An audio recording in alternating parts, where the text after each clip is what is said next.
آج کی اس ویڈیو میں ہم آپ کو بتائیں گے کہ عورتیں عید کی نماز کس طرح ادا کریں اور کیا عورتیں مسجد میں جا کر عید کی نماز ادا کر سکتی ہیں اور عورتوں کی عید کی نماز کا طریقہ کیا ہے۔ یہ سب کچھ سمجھنے کے لیے ویڈیو کو آخر تک ضرور دیکھیے گا۔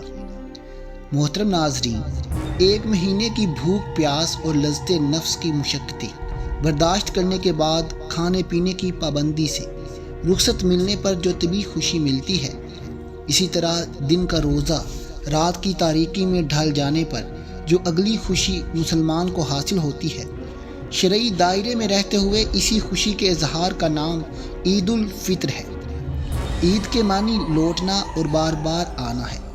جہاں ہر سال اس کے آنے اور پلٹنے کی وجہ سے اسے عید سے معصوم کیا جاتا ہے، وہی مہینہ بھر جس سے روحانی ریاضتوں اور نفسانی اخلاقی طہارت و پاکیزگیوں کے بعد ایک نئی روحانی زندگی کے لوٹ کر آنے کی وجہ سے بھی اس دن کو عید کہا جاتا ہے، یعنی رحمت اور جہنم سے خلاصی کے اشروں کی ساعتوں سے بہرور ہونے اور گناہوں کی کثافتوں سے پاک اور صاف ہو جانے کے بعد دوبارہ ایک نئی پاکیزہ زندگی عطا ہوتی ہے، جس کی وجہ سے بھی اس دن کو عید کہا جاتا ہے۔ اس رات میں اللہ تعالیٰ کی ذات سے اپنے بندے کو رمضان کی مشقتوں، قربانیوں اور ریاضتوں کا بدلہ دیا جاتا ہے، دعائیں مقبول ہوتی ہیں، جنت واجب ہوتی ہے اور دل کو نورانی زندگی نصیب ہوتی ہے۔ حضور صلی اللہ علیہ وسلم کا ارشاد مبارک ہے، عید الفطر میں اللہ تعالیٰ سے اجر و ثواب کی امید رکھتے ہوئے جس نے عبادت میں قیام کیا، اس کا دل اس دن مردہ نہیں ہوگا جس دن سب کے دل مردہ ہو جائیں گے۔ محترم ناظرین، واضح رہے، خواتین پر عید کی نماز واجب نہیں ہے۔ ان کے لیے جب فرض نمازیں اپنی رہائش گاہوں میں ادا کرنے کا حکم ہے تو عید کی نمازیں جو ان پر واجب بھی نہیں، اس کے لیے عمومی احوال میں خواتین کا گھر سے باہر جانا مکروہ تحریمی ہوگا۔ تاہم اگر خواتین حرم مکی یا مسجد نبوی میں موجود ہوں تو مخصوص احاطے میں عید کی نماز ادا کر سکتی ہیں۔ حدیث شریف میں ہے کہ اللہ کے نبی صلی اللہ علیہ وسلم سے حضرت ام حمید ساری رضی اللہ تعالی عنہ کی اہلیہ نے عرض کیا، اے اللہ کے رسول صلی اللہ علیہ وسلم، مجھے آپ کے ساتھ نماز ادا کرنا محبوب ہے۔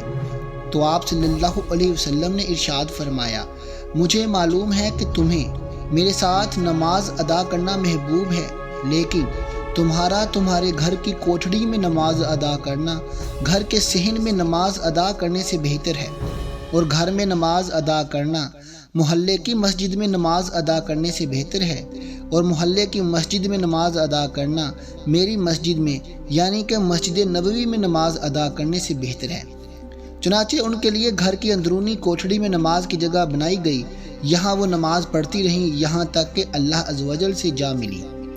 ناظرین، لیکن کچھ علماء کرام کا اس بات پر بھی اتفاق ہے کہ عورتیں مسجد میں جا کر نماز عید ادا کر سکتی ہیں، لہٰذا اس کے لیے بھی ایک حدیث ملاحظہ فرما لیجئے۔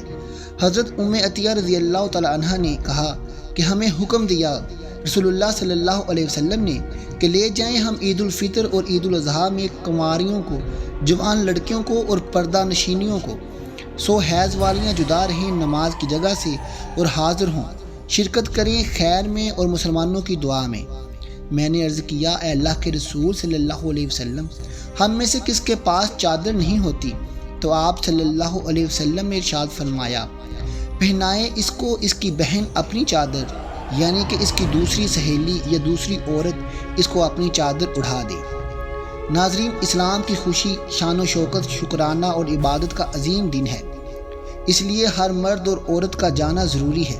عورتیں پردے کے ساتھ جائیں تاکہ شان و شوکت کے ساتھ نیکی کے جذبات کا اظہار بھی ہو۔ تو عورتوں کی عبادت یعنی نماز کی ادائیگی تو منع ہے حیض کی حالت میں، مگر ان کے جانے سے باقی مقاصد پورے ہو جائیں گے۔ ناظرین، اب ہم بات کرتے ہیں عورتوں کی عید کی نماز پڑھنے کے طریقے پر۔ سب سے پہلے آپ نے نماز کی نیت کرنی ہے۔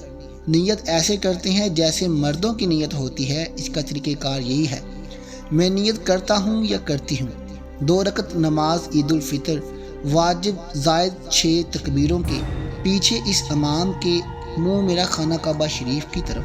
اس کے بعد امام کے ساتھ اللہ اکبر کہتے ہوئے دونوں ہاتھوں کو کانوں کی لو تک اٹھائیں اور عام نماز کی طرح ہاتھ باندھ لیں۔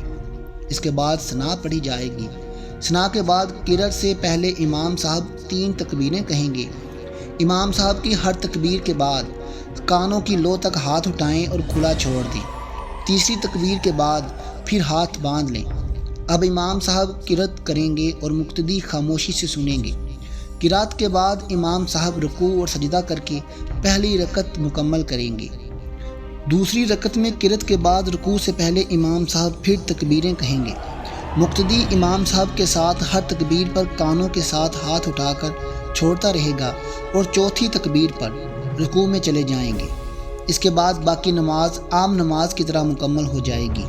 نماز کے بعد امام صاحب خطبہ پڑھیں گے۔ اس خطبے کا سننا مسلمان مقتدی کے لیے واجب ہے۔ ناظرین، خواتین کا جس امامت میں عید کی نماز پڑھنا مکروہ ہے، اگر پڑھی تو ہو جائے گی، اس کا طریقہ کار بھی درج ذیل ہے۔ 1. امامت کرنے والی خاتون صف کے درمیان میں کھڑی ہو، وہ عورتوں کے آگے کھڑی نہیں ہوگی۔ نمبر 2. قرأت کی آواز غیر محرموں تک نہ پہنچ سکے۔ نمبر 3. عورتوں کا عورتوں کے سامنے خطبہ پڑھنا درست ہے، اس میں بھی آواز ایسی ہو یعنی کہ ان کی آواز کوئی غیر محرم مرد نہ سن پائے۔ ناظرین، عورتوں کے لیے یہ ضروری ہے کہ وہ عید کے دن خوشبو وغیرہ لگا کر یا آج کے دور میں جو بہت سا میک اپ نکلا ہوا ہے لگا کے گھروں سے باہر نہ نکلیں، چاہے وہ مسجد میں نماز پڑھنے کے لیے ہی کیوں نہ ہو، کیونکہ اسی طرح کرنے سے لوگوں کی بری نظر ان پر پڑے گی اور گناہ کے مرتکب ہونے کے چانسز بہت زیادہ بڑھ جائیں گے۔ اس لیے ہمارے اسلام میں اس بات سے عورت کو منع کیا گیا ہے کہ وہ خوشبو یا میک اپ وغیرہ لگا کر اپنے آپ کو بناؤ سنگھار کر کے باہر نہ نکلے، کیونکہ اس طرح اس کی عزت پر دھبا لگ سکتا ہے اور گناہ کے چانسز بڑھ سکتے ہیں۔ اللہ تعالیٰ سے دعا ہے کہ اللہ تعالیٰ ہمیں اس رمضان میں نیک عمل کرنے کی توفیق عطا فرمائے اور عید الفطر میں ہمیں بے حیائی کی بجائے نیکی اور عبادت میں یہ دن گزارنے کی توفیق عطا فرمائے اور ہماری تمام بہنوں، عورتوں اور بھائیوں کو عید کی خوشیاں اچھے سے اور اسلام کے بتائے ہوئے اصولوں کے مطابق گزارنے کی توفیق عطا فرمائے، آمین۔ آخر میں محترم ناظرین، آپ سے درخواست ہے کہ کمنٹ باکس میں ایک بار سبحان اللہ لکھ دیں۔ ویڈیو اچھی لگی ہو تو دوسروں میں شیئر کیجیے، چینل کو سبسکرائب کیجیے۔ ملتے ہیں اگلی ویڈیو کے ساتھ۔ اللہ حافظ۔